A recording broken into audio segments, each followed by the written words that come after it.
All right, we have finished reading A Wrinkle in Time. I really had fun with this book. But after the story, there's a little bit more. Go fish. Questions for the author. What did you want to be when you grew up? A writer. When did you realize you wanted to be a writer? Right away, as soon as I was able to articulate, I knew I wanted to be a writer, and I read. I adored Emily of New Moon and some of the other L.M. Montgomery books, and they impelled me because I loved them. When did you start to write? When I was 5, I wrote a story about a little girl. What was the first writing you had published? When I was a child, a poem in child life. It was all about a lonely house and was very sentimental.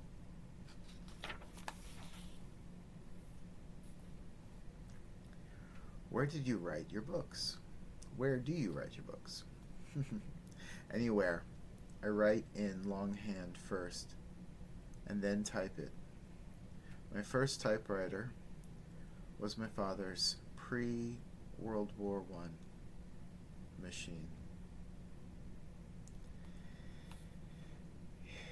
It was the one he took with him to the war. It had certainly been around the world. What is the best advice you have ever received about writing? To just write. What's your first childhood memory? One early memory I have is going down to Florida for a couple of weeks in the summertime to visit my grandmother. The house was in the middle of a swamp, surrounded by alligators. I don't like alligators, but there they were, and I was afraid of them. What is your favorite childhood memory? Being in my room. As a young person, whom did you look up to most? My mother. She was a storyteller, and I loved her stories. And she loved music and records.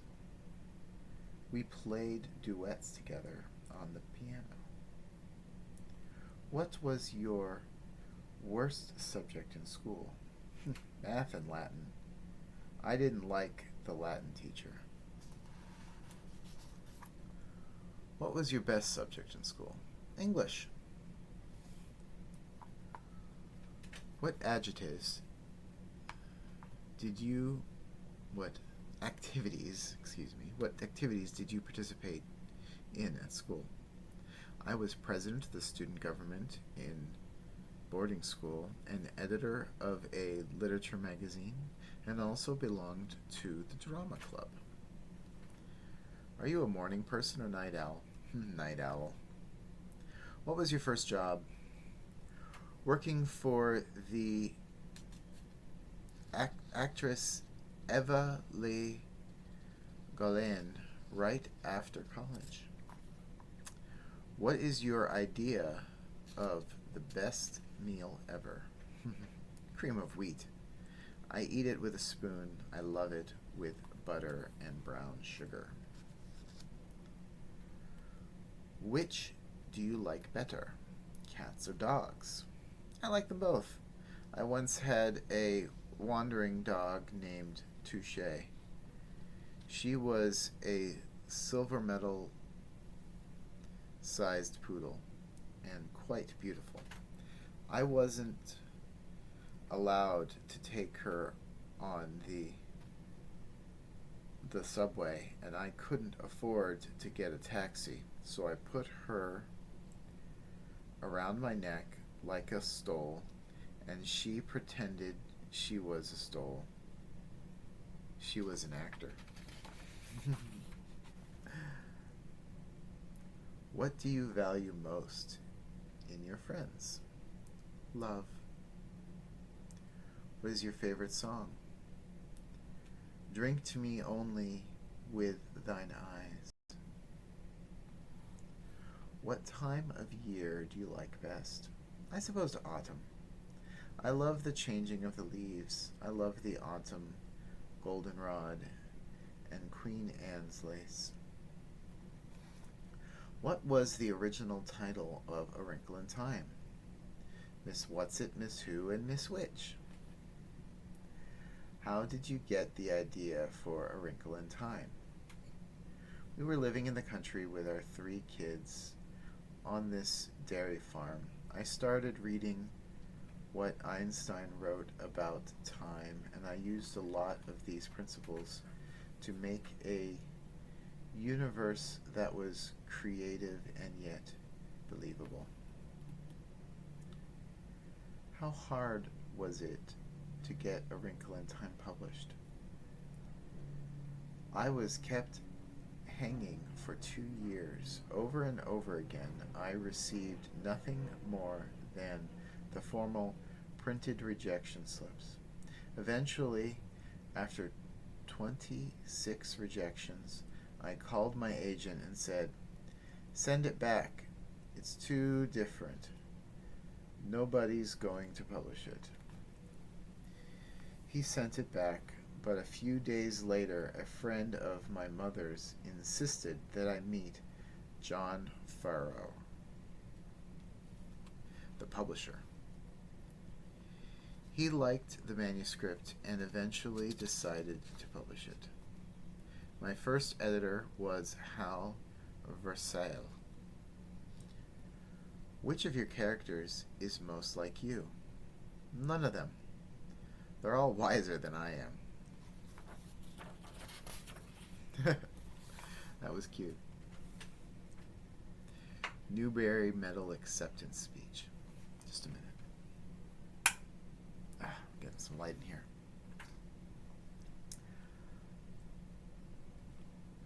The Expanding Universe. August 1963. For a writer of fiction to have to sit down and write a speech, especially a speech in which she must try to express her gratitude for one of the greatest honors of her life, is as difficult a task as she can face. She can no longer hide behind the printed page and let her characters speak for her. She must stand up in front of an illustrious group of librarians, editors, publishers, writers, feeling naked the way one sometimes does in a dream. What then does she say? Should she merely tell a series of anecdotes about her life and how she happened to write this book? Or should she try to be profound and write a speech that will go down in the pages of history? Comparably only to the Gettysburg Address? Should she stick to platitudes that will offend no one and say nothing? Perhaps she tries all of these several times and then tears them up, knowing that if she doesn't, her husband will do it for her, and decided simply to say some of the things she feels deeply about. I can't tell you anything about children's books that you don't already know. I'm not teaching you. You're teaching me. All I can tell you is how Ruth Gallinard's telephone call about the Newbery Medal has affected me over the past few years. One of my greatest treasures is the letter Mr. Melcher wrote me. One of the last letters he wrote, talking about the medal and saying he had just read A Wrinkle in Time and had been excited about it. This was one of the qualities that made him what he was, the ability to be excited. Bertha Mahoney Miller, in her article Frederick G. Melcher, a 20th century John Newbery, says that the bookstore's stock trade is explosive material, capable of stirring up fresh life endlessly. I'd like her to think of another Fred, the eminent British scientist Fred Hoyle, and his theory of the universe, in which matter is continuously being created, with the universe expanding but not dissipating. As island galaxies rush away from each other into eternity, new clouds of gas are condensing into new galaxies. As old stars die, new stars are being born. Mr. Melcher lives in this universe of continuous creation and expansion. It would be impossible to overestimate his influence on books, particularly children's books. Impossible to overestimate his influence on people who read books, write them, get enthusiastic about them. We are all here tonight because of his vision, and we would be less than fair to his memory if we didn't resolve to keep alive his excitement and his ability to grow, to change, to expand. I am of the first generation to profit by Mr. Melcher's excitement. Having been born shortly before he established the Newbery Award, and growing up with most of these books on my shelves, I learned about mankind from Hendrik Willem van Loon. I traveled with Dr. Dolittle, created by a man I called Hug Lofting. Will James taught me about the West with Smokey. In boarding school, I grabbed Invincible Louisa the moment she came into the library, because Louisa May Alcott had the same birthday that I have and the same ambitions, and now to be a very small link in the long chain of those writers, of the men and women who let me into the expanding universe, is both an honor and a responsibility. It is an honor for which I am deeply grateful to Mr. Melcher and to those of you who decided A Wrinkle in Time was worthy of it. The responsibility has caused me to think seriously during these past months on the subject of vocation. The responsibility added to the fact that I'm working now on a movie scenario about Portuguese nun who lived in the mid 1600s, had no vocation, was seduced and then betrayed by a French soldier of fortune, and in the end, through suffering, came into a true vocation. I believe that every one of us here tonight has clear and vital a vocation as anyone in a religious order.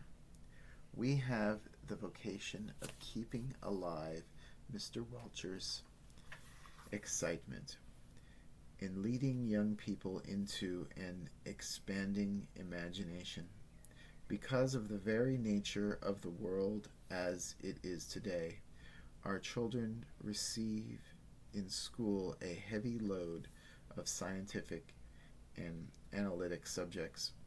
So it is in their reading for fun, for pleasure, that they must be guided into creativity. These are forces working in the world as never before in the history of mankind for standardization, for the regimentation of us all, or what I like to call making muffins of us. Muffins, all like every other muffin, in the muffin tin. This is the limited universe, the drying, dissipating universe that we can help our children avoid by providing them with explosive material capable of stirring up fresh life endlessly. So how do we do it? We can't just sit down at our typewriters and churn out explosive material. It took a course in college on Chaucer, one of the most explosive, imaginative, and far-reaching in influence of all writers, and I'll never forget going to the final exam and being asked why Chaucer used certain verbal devices, certain adjectives, why he had certain characters behave in certain ways. And I wrote in a white heat of fury, I don't think Chaucer had any idea why he did any of these things. That isn't the way people write. I believe this as strongly now as I did then. Most of what is best in writing isn't done deliberately. Do I mean, then, that the author should sit around like a phony Zen Buddhist in his pad, drinking endless cups of espresso coffee and waiting for inspiration to descend upon him? That isn't the way a writer works either. I heard a famous author say once that the hardest part of writing a book was making yourself sit down at the typewriter. I know what he meant. Unless a writer works constantly on to improve and refine the tools of his trade, they will be useless instruments if and when the moment of inspiration, of revelation does come. This is the moment when a writer is spoken through, the moment that a writer must accept with gratitude and humility, and then attempt, at best he can, to communicate to others. A writer of fantasy, fairy tales, or myths must inevitably discover that he is not writing out of his own knowledge of experience, but out of something both deeper and wider. I think that fantasy must possess the author and simply use him. I know that this is true of A Wrinkle in Time. I can't possibly tell you how I came to write it. It was simply a book I had to write. I had no choice, and it was only after it was written that I realized what some of it meant. Very few children have any problem with the world of the imagination. It's their own world, the world of their daily life. Our, and it's our loss that so many of us grow out of it. Probably this group here tonight is the least grown up of all groups that could be gathered together in one place, simply by the nature of our work. We too can understand how Alice could walk through the mirror into the country on the other side. How often have our children almost done this themselves? And we all understand princesses, of course. Haven't we all been badly bruised by peas? And what about the princess who spat forth toads and snakes whenever she opened her mouth to speak? And the other whose lips issued forth pieces of pure gold? We all have had days when everything we've said has seemed to turn to toads. The days of gold, alas, don't come nearly as often. What a child doesn't realize until he is grown is that in responding to fantasy, fairy tale, and myth, he is responding to what Eric Fromm calls the one universal language, the one and only language in the world that cuts across all barriers of time, place, race, and culture. Many Newbery books are from this realm, beginning with Dr. Dolittle, books on Hindu myth, Chinese folklore, the life of Buddha, tales of American Indians, books that lead our children beyond all boundaries and into the one language of all mankind. In the beginning, God created the heavens and the earth. The extraordinary, the marvelous thing about Genesis is not how unscientific it is, but how amazingly accurate it is. How could the ancient Israelites have known the exact order of an evolution that wasn't to be formulated for thousands of years?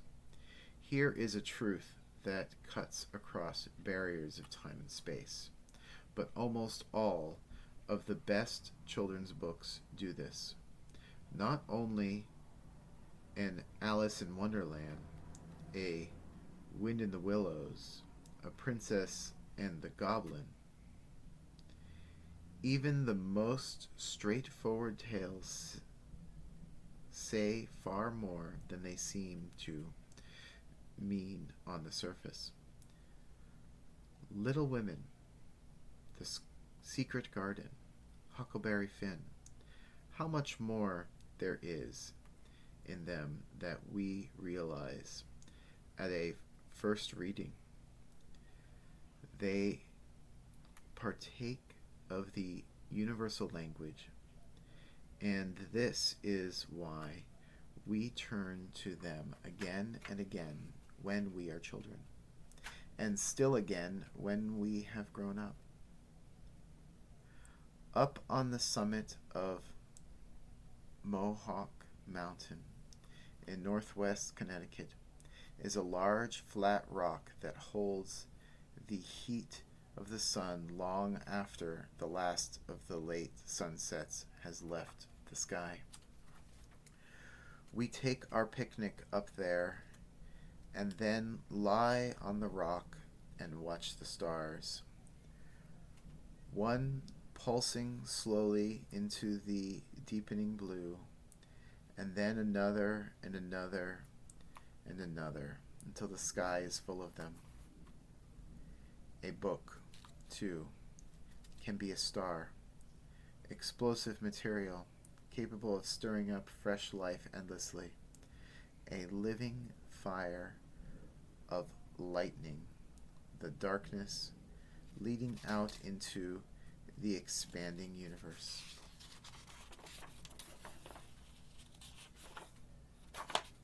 Wow.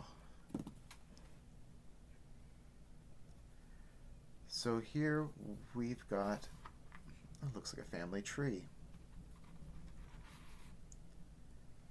The L'Engle cast of characters.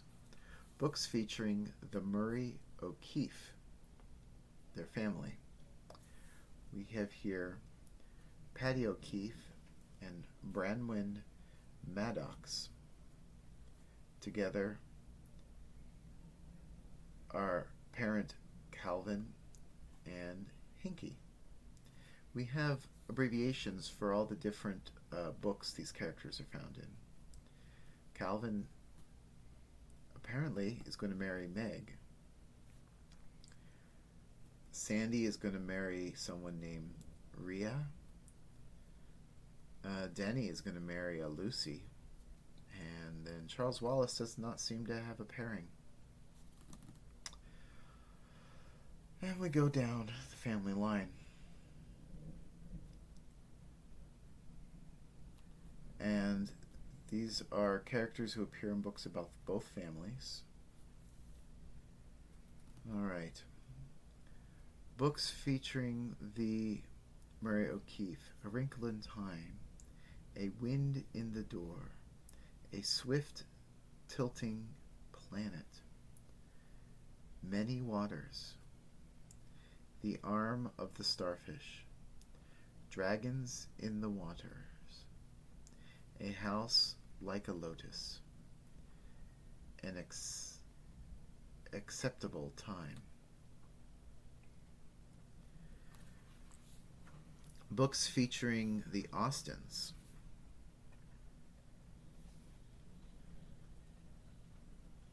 Meet the Austins, The Moon by Night, The 24 Days Before Christmas, The Young Unicorn, A Rise of Endless Light, Troubling a Star.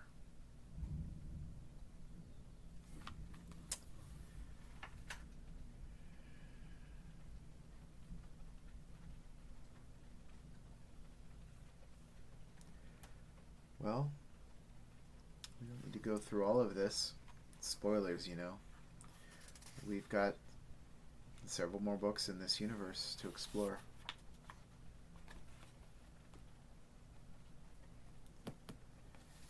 We just read A Wrinkle in Time. It was a dark and stormy night.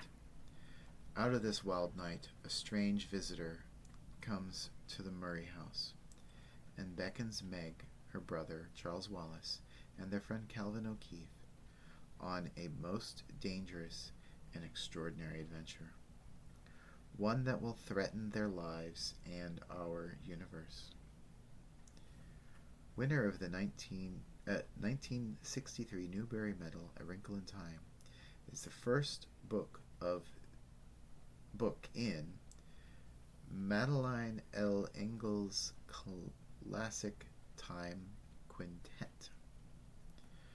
Other titles in the Time Quintet are A Wind in the Door, A Swiftly Tilting Planet, Many Waters, An Acceptable Time.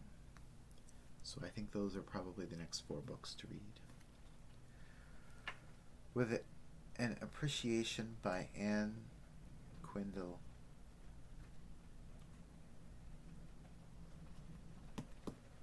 All right. That was A Wrinkle in Time. Thank you for joining me. I've had fun.